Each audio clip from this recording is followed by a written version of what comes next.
For more than 2 decades, Noel Gallagher has been one of the biggest rock stars in the world, rising to prominence as the frontman of Oasis. And now he's releasing new music with his band, the High Flying Birds. And Noel joins me now to talk about his latest album, Chasing Yesterday, and his band's North American tour. So welcome, and thank you for joining us on HuffPost Live today. Thank you very much. It's a pleasure to have you. And I'm sure that all of North America is really excited to get to see you tour right now. How important is it for you to actually get out there in front of a live audience?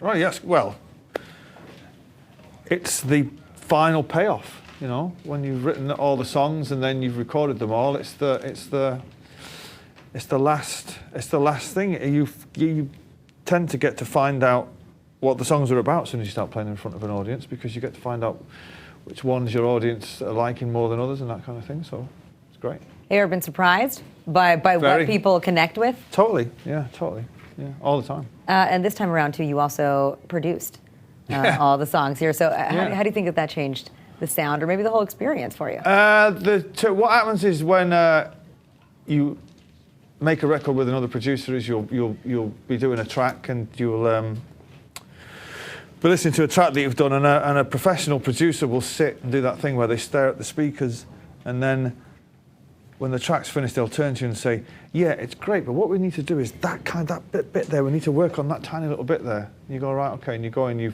fanny about for another 4 months trying to fix it. What happens when you produce your own records is you're listening to a track, or I'm listening to a track, and I'm looking at the speakers and I'm thinking, God, I'm a fucking genius. So that's why you like producing your own music, huh? Just kind of let no one to sit there and give you pushback. You just let it all go. You just let all the mistakes go. And but I enjoyed it. I enjoyed the creative side of it, but the managing the sessions I found a bit struggling, kind of booking musicians and all that kind of thing. So you want someone else to have to do the administrative duties. You just want to be the genius. I'll try anyway. It makes sense, right? Who wouldn't want to do that part? And you know, what about this new album too, and the way that you feel like your sound has changed over the years? I mean, you got a sax solo on the opener here. Yeah, I got a couple of saxophone bits on there. How has it changed? I guess when I was in Oasis, it was defined as a stadium rock band, and I wrote stadium rock music to kind of fall into that kind of thing. And when I left, obviously I'm not a stadium rock act, so I don't write that kind of music anymore, you know. It's become more interesting, I think, to me anyway. But I loved what I did in Oasis, and what we did, but I love what I do now. I guess it's got the main difference to me is Oasis was a bit laddish and macho, and this has got a bit more of a female side to it, I think. Is that because you grew up? Is that? I don't know what it is. It became a little more feminine with age? What's going on here? Beg your pardon. I don't know, but there seems to be more girls at my gigs, and I don't know how that's happened. I don't know. Maybe it was. I mean, it's not like the girls weren't going wild for Oasis either. They were going all right for Liam. Mm-hmm. Come on. But there just seems to be more, I don't know. Seems to be more of a female vibe at the gigs, which is great. And Lord knows how that's happened, but long may it continue. All right. I mean, hey, if the chicks dig it, I think that's got to be rock and roll too, right? Too right. Why not? And also, what's the difference for you now when you're touring at this point compared to what touring was like back then with Oasis? Well, you know, to tour in a band that size in your 20s is really the stuff that your boyhood dreams are made of. You know, you can spend 6 weeks on a tour bus, getting drunk every night and going to bed at 6 o'clock in the morning, and you don't even give the gig that night a second thought that, you know, you're just going to do it because you're so powerful when you're younger. Now, it's a bit more laid back and a bit more, maybe have one late night a month, do you know what I mean? And just because are you tired of it, but also hangovers get a little more difficult to deal with. 2 days I'm hungover for. But you know, if you were still behaving the way that you were when you're 27, as you are when you're 47, it means you become a bit of an arsehole. Yeah. You know, so you would never have changed over 20 years. So you kind of grow up and get a bit more get a bit more wise and pick your battles, and you kind of just find a way of managing to get through it. So what's a tour bus like now? I mean, are there groupies? No, I don't. Is it a library? I wouldn't go that far. I don't like the tour bus vibe, and I never did. There's something quite undignified about checking into a hotel at 4 o'clock in the morning, in the middle of Austria, when you've driven for 72 hours with a load of sweaty men. It's not the most glamorous thing in the world. I got to say, a 6-week American tour in the spring is probably as good as it gets tour bus wise. But my tour buses tend to be very quiet. There's not a great deal going on. I mean, you said in the past too, or you told an interviewer once that if there were gold medals for taking drugs for England, I'd have won a shitload. I would have won a few, yeah. And a few silver ones as well. What are you going to win now? I don't know, the hearts and minds of young ladies. Is there a difference for you between the American fans and British fans? Yeah, well, each set of fans are different all over the world. They play in the UK. It's insane. It's like going to a football match, The Japanese are kind of very obsessive and will follow you around the streets at a distance crying. The Latinos and the Italians, as you can probably well imagine, they would kill you with love. What I find about American audiences is they're slightly older than audiences around the rest of the world, and they tend to listen more. So do you know what I mean? You get the sense that you're playing in front of a crowd that's actually listening to what you're playing instead of a load of people going berserk in Europe. I'm really interested by this Japanese fans, though, keeping a safe distance. How much of a distance? What's the perimeter that you have? I'd say they give you a good 6 feet. But they're crying at the time when they're following you around the shops and that, just crying. It is a bizarre situation. You ever feel bad? You're making so many women cry? I feel really embarrassed, yeah, but what can you do? They are buying T-shirts, so, you've got to kind of humour them a little bit. I've got a tweet here. This one comes from Justina Joseph. Says, are you aware that the Korean fans absolutely adore you? And any good advice on songwriting? Could you play a sad song in Korea in July? Thanks. It's one of my favourite places in the world to go to. I've just come back from there about 2 or 3 weeks ago. 2 amazing shows. But the Korean fans are some of the best in the world, and you can tell that lady, I do feel the love. Can I play sad song? I can try, but I'm not promising anything. But it's an amazing place. If anybody ever gets the chance to go there, you should go there. Great people. I'm a Korea fan as well. Yeah. I can certainly say that. Now, you've actually been blogging about some of your experiences for HuffPost UK. What made you want to do that and kind of open up, tell some stories? Well, it all started on the last Oasis tour when our record label, or then record label, said, look, you're the only band in the world who are not getting involved in your own website. You do virtually nothing. And can somebody? Aren't you supposed to pay people for that, though? No, but we did. The actual members of the band didn't. We couldn't. I didn't even know how to switch a computer on till about 2 years ago. So we never got involved in it. We weren't interested in it. It's not why we started being in a band. Anyway, so one of the people for the record label said, "I'm not doing a tour diary," and I initially said, "I don't want to do it," and I didn't have a computer, and. Somebody had a go and it wasn't very good, so I gave it a shot, and I was doing it from my Nokia mobile phone and someone else was writing it out on a computer. But I did it. It won an award. That thing that I do won an award for some best blog on a website or something or other. But congratulations, by the way. I mean, that's pretty amazing. I kind of enjoy it now. You're kind of like, no big deal. Yeah, it's all right. You're an award-winning writer now. Thank you very much. Does that tell you, though, how much the music industry has changed, that you have to be so much more involved and out there and engaged? It changes every time you put a record out. It seems to be changing at a faster pace now. It used to be every time I'd make a record would be once every 3 years, and you would sit down at the outset of putting a record out, and all the rules that applied 3 years before had all changed. to put this record out this time, this is incredible and quite scary. On the day I started to make the record, I said to the people at my record label, which is my record label who I run, what am I doing here? How many songs have I got to record and what are they going to be used for? And by the time I'd finished the record, which was it's only 6 months, the entire rules of the game had changed again so fast. How so? Well, it started off and there was going to be an exclusive track for this particular website and one for that and one for Amazon and one for this and one for that, one for the other. And then I recorded all these tracks and kind of varying degrees of quality. I'm like, I'm not going to give away great songs to websites for free, do you know what I mean? By the time I'd done all that... Which website got the shittiest song? So, yeah.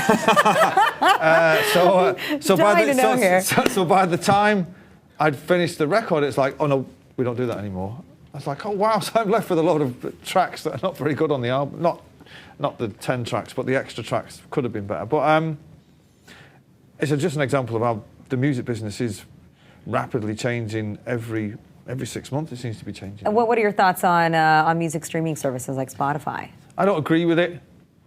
I'm on it. I'm not going to be the only person stood outside the sweet shop, you know, banging on the window, spitting. Well, I don't. Some people have taken their music off. Taylor Swift, for example. How is the world going to survive that?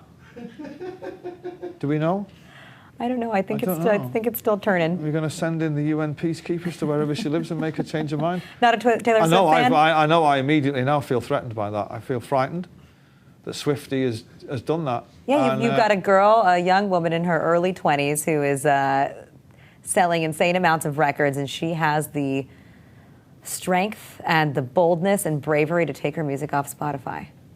It's fucking genius. All right, what about something like Tidal, right? And this is a new one that they've introduced where more royalties will go to the artist. It's supposed to put a little bit of more of that back into the artist's hands. Well, to get royalties, you've got to somehow manage to get the people to part with their money, which by all accounts is not happening for Tidal, is it, at the minute? So I don't know. I don't agree with streaming. I'd rather people own the records. But if that's the way of the world, that's the way of the world. But certainly in the case of Spotify, the artists don't get enough out of it.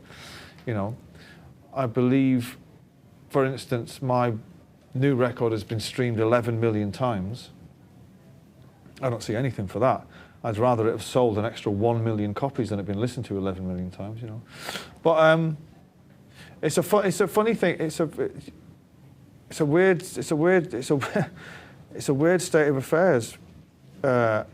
But at the same time, you know, I mean, people get a taste of something on the internet, and so they like it. Maybe otherwise they would never have heard it, and then they choose to go out and buy the album and spend the money. I mean, you look at something like vinyl sales, right, which is also seeing a resurgence at the same time, simultaneously, as we're seeing streaming services grow, and your album actually was topping the vinyl charts for the first 3 months of this year. Well, yeah, it makes me feel good that for the minority of people who wish to own music, God bless them,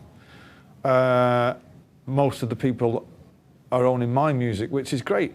But the thing about Spotify is if all these, I don't know how many millions and billions of people are on it, they're all paying money for something. So where's the money going? You know, I'm not getting any of it. You know what I mean? It's my shit that's on there, you know, and it's owned by the record companies, which is a bit sinister, you know. So fair play for Tidal to trying to start and do their own thing and all that, but I believe Apple are going to do something as well. But I don't. It's just you know, we're not allowed to live like rock stars anymore. God damn it, you know. The sale of feather boas is going to go down. You know, who's the next rock star going to be able to buy a jet plane? Well, what is a rock star anymore, though? You know, I mean, you look at what popular music is these days, and you have a lot of electronic music, hip hop, pop music in general. Are there still good rock bands out there? Aside from yourself, obviously, the bands that you like? Rock stars are out there, and rock bands are out there, but we're all in our 40s. Do you know what I mean? So where are the youngins? Where's the new crop? The youngins are all working in their bedrooms, the young'uns don't want to be in bands. You know, you've got the guy with all the equipment making his own music in a bedroom. Do you know what I mean? And the band thing, certainly in England, is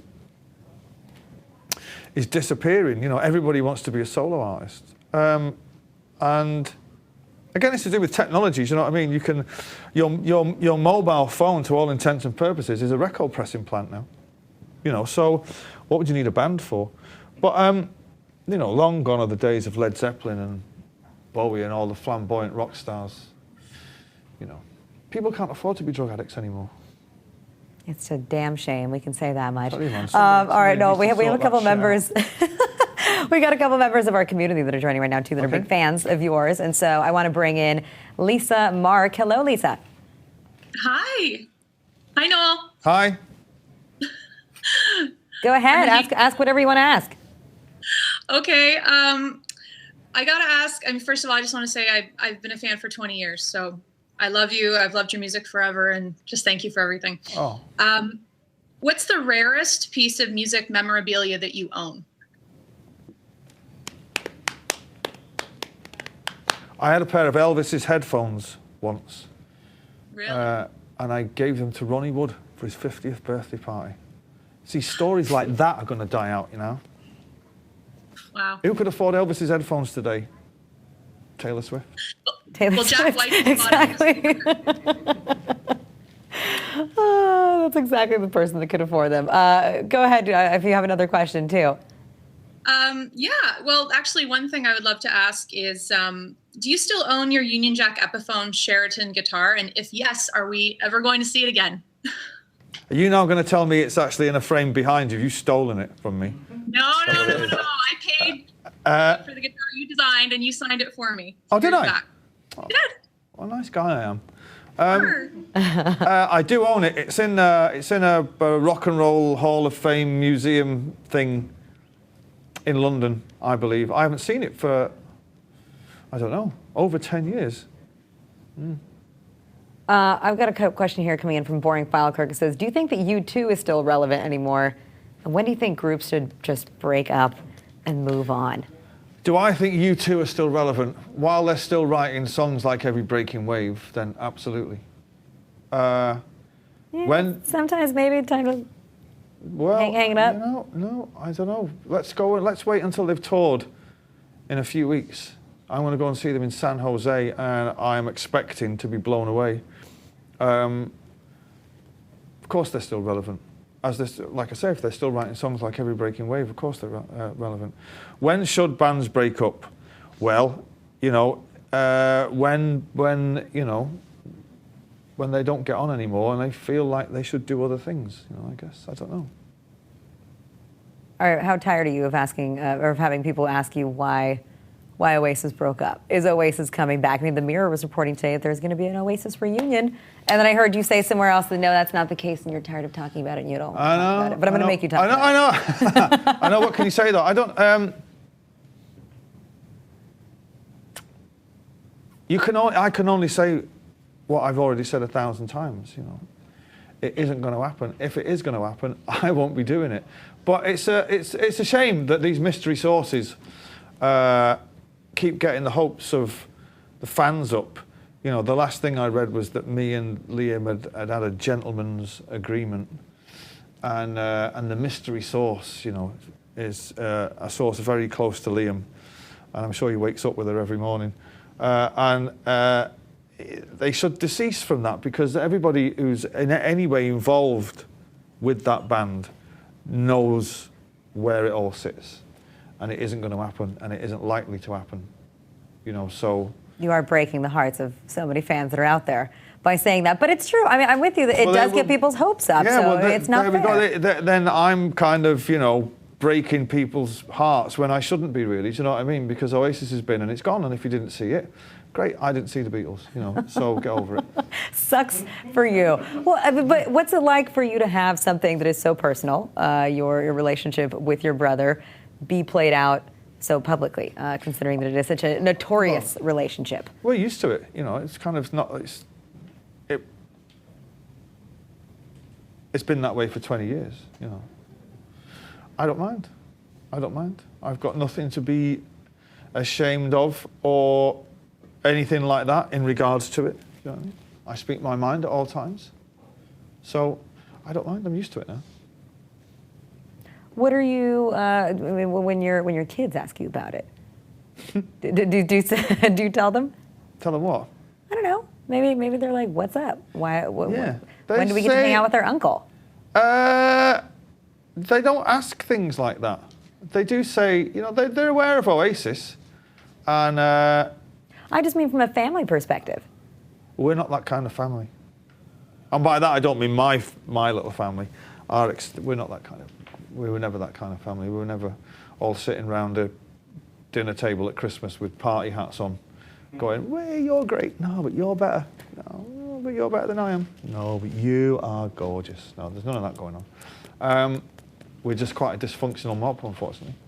I think most people do get together for those family dinners, but they never say nice things about each other. It's more of the, you didn't do this and you did that and you always bring this up, right? I mean, every family we never even is got together dysfunctional. for the dinners. We were not brought up that way. We were brought up a different way. You know?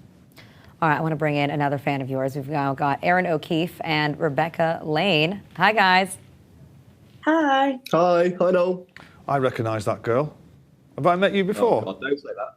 She's my girlfriend, don't say that. I recognise that girl. Uh-oh. Rebecca, just keep your mouth shut, right? Stay silent in moments like this. No, I'm kidding. Go ahead. What are your questions? Firstly, do you ever get sick of people calling you Noel in America? No, not as sick as I get. I get of people calling me Liam.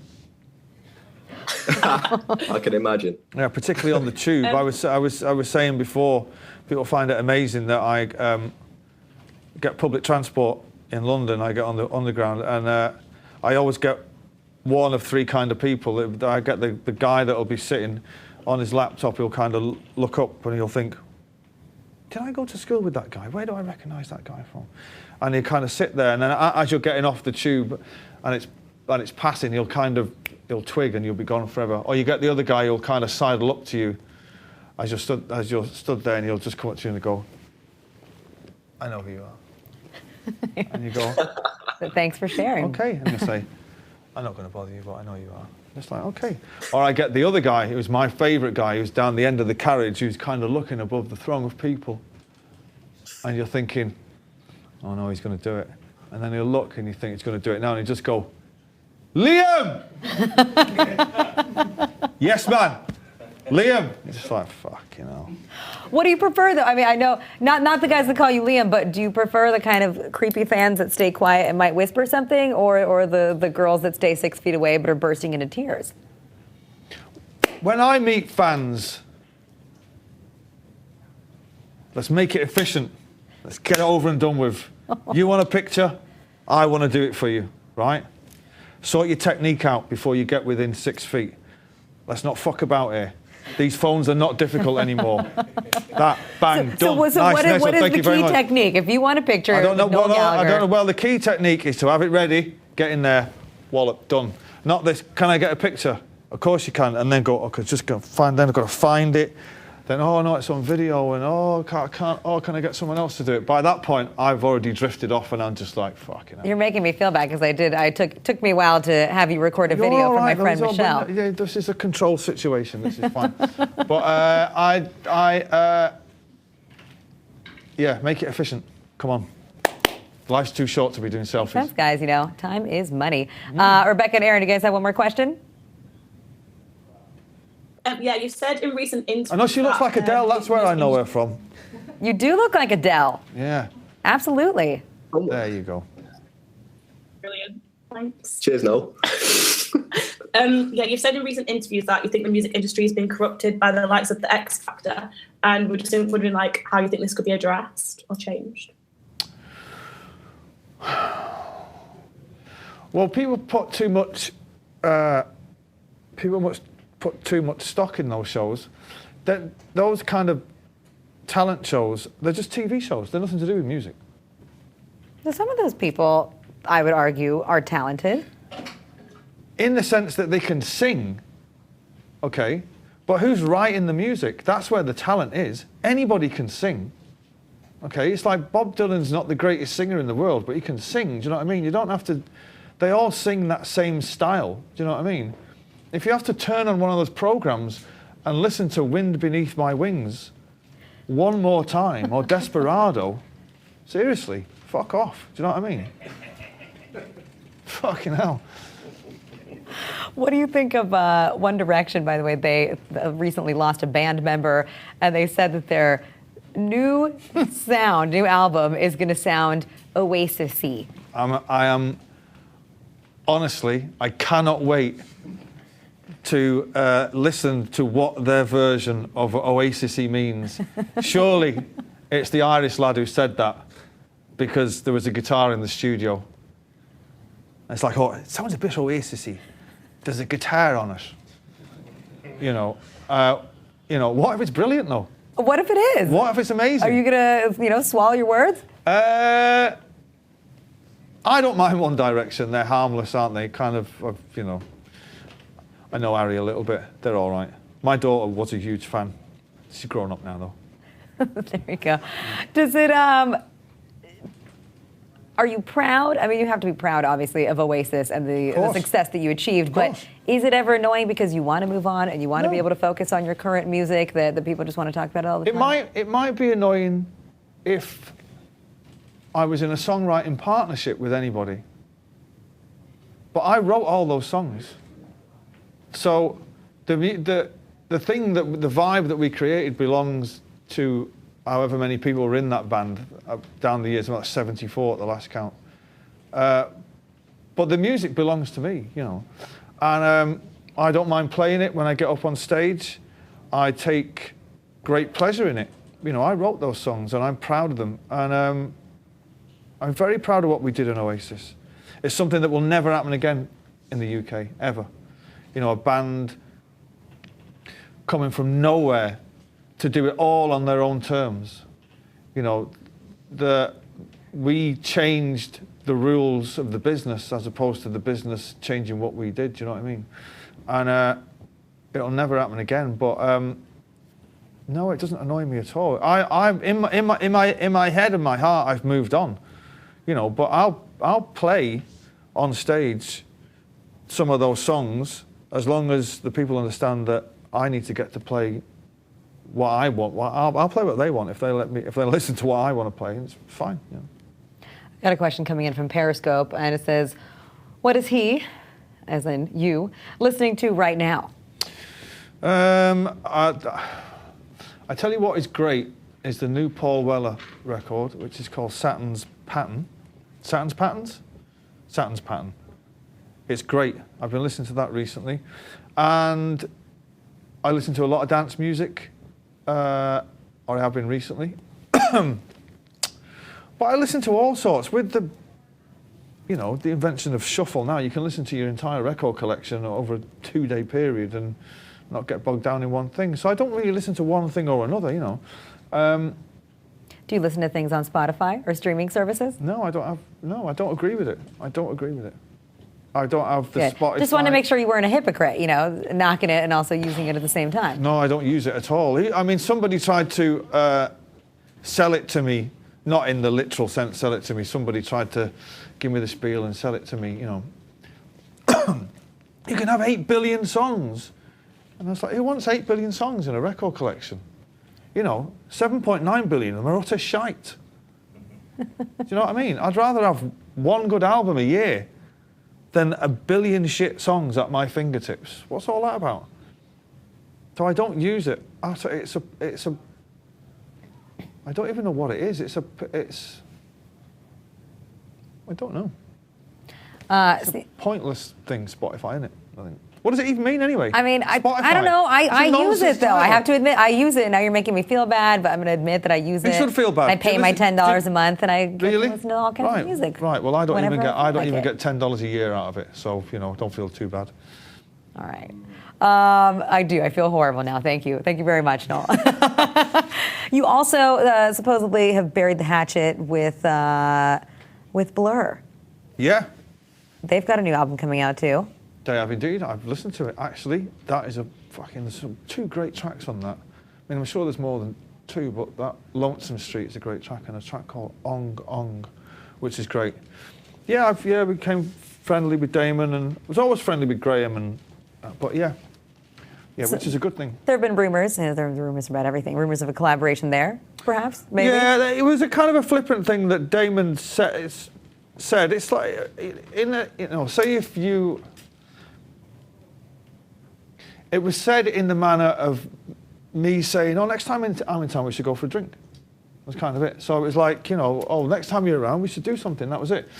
There's not been any great, huge, massive plan, and I'm sure I know the way that things work.